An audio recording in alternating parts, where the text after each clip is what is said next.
So getting, excuse me, getting service connection for my feet was pretty straightforward because on my intake physical, it said I had normal feet. And then on my outgoing physical, it said I had bunions on both feet. So that was a pretty cut and dry issue. I will say what I'm seeing as I help other clients with their claims is intake physical says normal arches, normal feet, and then outgoing physical just doesn't say anything.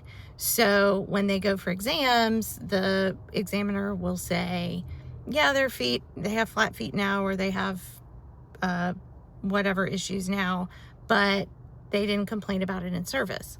Well, when you go back and look at their medical records, even though it wasn't specifically noted on their outtake physical, usually there has been some time when they were seen for something during their time on active duty, and the examiner will notice or notate, and the person has flat feet, and the person has this or that with their feet.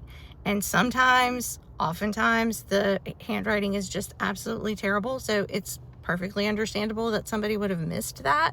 But if you have a claims agent or a lawyer, or you have your own claim and your own record, and you can look at it, then you can comb through and find evidence on your own if it's not as cut and dry. Because a lot of us, depending on how you were when you were getting out, a lot of times you're just like ready to be out of there, and that outgoing physical is not something you take as seriously as you probably should have.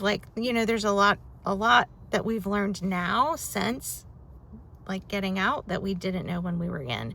And I talked to so many people who are on the brink of getting out, like they're within 6 months of their exit date, and I tell them all the time to really pay attention to getting everything documented that they've been suffering from, because what makes us really good soldiers, sailors, Marine, airmen is what makes us really terrible VA patients. Because while we are so focused on the mission and doing the job, that we power through and we don't go to medical, that then creates an issue when we try to get benefits as veterans. So as much as you can, encourage the people who are in to go to medical, and then also look at your medical records, go through it with a fine-tooth comb, or hire somebody who will. And what was the other thing I was going to say? Shoot. Oh, look at your medals and things you were awarded, because that can point to how you went the extra mile.